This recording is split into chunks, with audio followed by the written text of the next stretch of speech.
The Naruto franchise has some of the most broken eyes in anime, from planetary genjutsu and precognition to powers that can literally shape reality itself. So today we're ranking the strongest eyes in Naruto based on 3 specific criteria: raw physical power, the abilities they possess, and of course, their effectiveness in battle. Okay, so the first one on the list is the Byakugan. This is the standard visual jutsu of the Hyuga and the Otsutsuki. It grants near 360 vision, X-ray penetration, and the ability to see the chakra pathway system. For context, the moment this eye officially became a massive problem was in chapter 78 of the original manga. This is the exact panel where Kishimoto introduces the Tenketsu, the 361 microscopic chakra nodes in the human body. In this case, the user doesn't just punch the person, they surgically shut off their ability to use chakra entirely. Now there's also the Golden Byakugan, first displayed by Momoshiki Otsutsuki after he consumed Kinshiki Otsutsuki. It's never explained what this eye does differently, but based on what is shown in the anime, Momoshiki is able to use its powers without the veins around his eyes, which at least implies there's less strain placed on the user's body.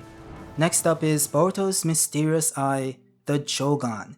This eye is a massive headache to talk about because the anime and manga treat it completely differently, but its mechanics are established enough to judge. Now the Jougan appears in Boruto's right eye, featuring a darkened sclera and a glowing pale blue iris. It allows him to see and track negative emotional chakra, pinpoint microscopic weak points in an opponent's chakra network, and physically see the invisible barriers between dimensions. This dojutsu was shown literally in episode 1, by the way, of the Boruto anime, during the flash forward against Kawaki, but its mechanics are later fleshed out during the Nue arc around episode 8. It also seemingly ties directly to Momoshiki's Otsutsuki prophecy in chapter 10 of the manga, where he stops time just to tell Boruto that his blue eyes will eventually take everything from him, which likely isn't the case, actually. Boruto already lost everything and he didn't have the Jougan in the manga, but maybe they changed that for the anime, who knows. Now if you compare this to the Byakugan, it's pretty much an amplified version of it without the precise control. The Byakugan is something you can turn on and off at will. The Jougan, on the other hand, just activates on its own whenever an Otsutsuki threat appears or massive amounts of negative chakra are nearby. Even so, the Jougan would still be more effective in battle in the hands of someone who can control it. Now next on the list is the Ketsuryogan. This is the blood red dojutsu of the Shinoiki clan. It focuses entirely on genjutsu and iron manipulation, specifically manipulating the iron-rich blood inside living targets. This dojutsu is heavily detailed in the Sasuke Shinden Book of Sunrise novels, and also in the anime around episode 484. The users can literally turn humans into walking, expanding blood bombs by forcing wounds to boil and detonate, which is only possible if they've infused chakra into that individual. It is a lot like bloodbending from Avatar, but heavily mixed in with explosive tags per se. Now to me this implies it's actually way deadlier than the Byakugan in combat because of the sheer damage it can inflict. It also has insane genjutsu prowess which the Byakugan has no way to defend against, which is one of the main reasons why the Ketsuryogan ranks a bit higher. Now next on the list is the Sharingan, and its upgraded form, the Mangekyo Sharingan, otherwise known as Kishimoto's plot device, but you never heard me say that, okay? Now, the base Sharingan gives you kinetic vision, allowing you to read muscle tension to predict movements, copy hand signs perfectly, and cast the basic but highly effective genjutsu. Sasuke awakens the initial two-tome version way back in chapter 27 against Haku, but it doesn't truly mature until later on in chapter 142. That is when Itachi returns to the village and hits Sasuke with Tsukuyomi, trapping his own brother in an illusion for over 72 hours of agonizing psychological torture that happens in a fraction of a second in the real world. This kinda does give us an idea of the differences between the Sharingan and the Byakugan, despite their comparisons. The Byakugan lets you see the physical mechanics of a fight perfectly, but the Sharingan lets you bypass the physical fight entirely to attack the mind. Or with the Mangekyo, you can just spawn inextinguishable black flames with Amaterasu or summon a massive chakra avatar called the Susanoo. Again, this is a plot device. Having said that, the cost is absolutely brutal.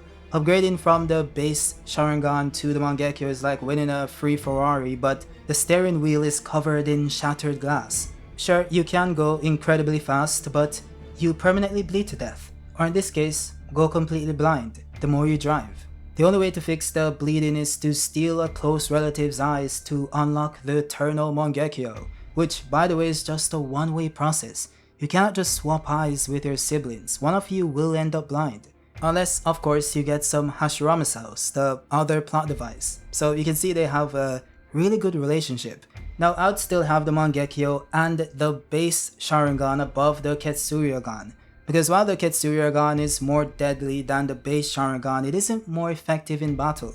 You have to cut the person and infuse them with your chakra to use the most powerful ability, which of course is harder to accomplish. While the base Sharingan gives you the power to not just cast and break any genjutsu, or at least most of them, but also kinetic and predictive vision, along with the ability to copy moves, all without the crazy barrier to entry. So if I had to choose which one would be more effective in battle, it would be the Sharingan. With that said, what about the Tenseigan? Well, this one is the direct Otsutsuki evolution of a pure Hyuga Byakugan.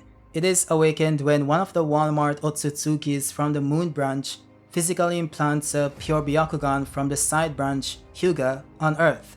According to the official novels for the Naruto The Last movie and the events of the film itself, the eye grants a unique turquoise chakra mode and access to truth-seeking orbs, which of course are spheres of malleable, all-destroying chakra that can negate ninjutsu. Toneri Otsutsuki used this eye to literally slice the moon in half. Yes, that is something that happened. He can also fly and had the power to spawn objects into existence for some reason, which was never explained. So yeah, it is kinda like the Mangekyo. It just does stuff, without the drawbacks, at least. Next on the list is Ishiki's overpowered Dojutsu, the Kokugan. This eye doesn't cast genjutsu and it doesn't shoot energy beams, at least for now. It does exactly two things, and it does them very well. The first ability is Sukunai Kona, which allows the user to instantly shrink themselves or any non-living matter within their line of sight to microscopic levels. The second ability is Daikokuten, which allows the user to store those shrunken items into a timeless pocket dimension and instantly summon them back at full size. Or you can also store people, which was shown as well. We saw these powers in action in Jigen's fight versus Naruto and Sasuke. He uses the eye to shrink the chakra rods, throws them into Sasuke's body invisibly, and then restores their size, impaling him from the inside out. So in essence, this power bypasses durability. It doesn't matter how strong you are since these rods are small enough to enter the pores of your skin before expanding. So the best way to survive a fight against it is to simply have high-level perception to perceive the rods and the speed needed to stop them. Moving on to the Rinnegan, this is the mutation that occurs when you physically mix the chakra of Indra and Ashura to artificially recreate the chakra of the Sage of Six Paths, Hagoromo Otsutsuki. It grants absolute mastery over all 5 basic nature transformations and access to the Six Paths techniques, which includes dominion over gravity, soul extraction, mechanization, absorption, summoning, and even control over life and death itself. Yeah, I mean that literally. The scale of Naruto fundamentally changed in chapter 429 when Pain floated above the Hidden Leaf village and used Shinra Tensei to flatten the entire village into a giant crater in one move. If that wasn't enough, Madara Uchiha resurrected with the Rinnegan in chapter 560 and casually dropped 2 massive meteors on the Shinobi Alliance just to test his powers. Then there's also Kaguya's Renni Sharingan. This is the red 9 Tomoe progenitor eye. It is the original dojutsu that comes directly from eating the chakra fruit of the god tree. It possesses the visual prowess of the Sharingan plus the ability to instantaneously teleport the user and anyone nearby between entire different dimensions. Then there's what happened in chapter 677 when Madara absorbed the God Tree and awakened this eye on his forehead, then proceeded to reflect it on the moon and cast infinite Tsukiyomi, trapping the entire planet in a dream state. Comparing this to the Byakugan is almost hilarious. If the Byakugan lets you see the code of the Matrix, which is how people refer to it, then the Rinnegan gives you admin access. It simply outclasses most eyes, not just because of its standard powers that grants you access to all things in this universe, but also the unique random abilities each character gets when they awaken it. Now there are other Rinnegans aside from the Rinne Sharingan, such as Sasuke's Tomei Rinnegan, which is just a Rinnegan with the abilities of the Sharingan, but those eyes need a bit more in-depth analysis, so I'll have to save that for another video explaining every Rinnegan in Naruto. So if you'd like to see that one, remember to subscribe and hit the notification bell. With that said, the Rinnegan isn't the most broken dojutsu in Naruto. That title belongs to the Senrigan. This one isn't just a genetic mutation like the rest, it is classified as a Shinjutsu, which is literally the god magic of the Otsutsuki clan that ninjutsu was originally trying to poorly imitate. Eida did not awaken this naturally. Amado implanted the DNA of the ascended god Shibai Otsutsuki directly into her body. This eye lets her project her consciousness to see and hear anything happening in the present or past, tracking all the way back to the exact moment she was born. On top of that, it passively charms almost everyone she meets, making them obsessed with her and unable to attack.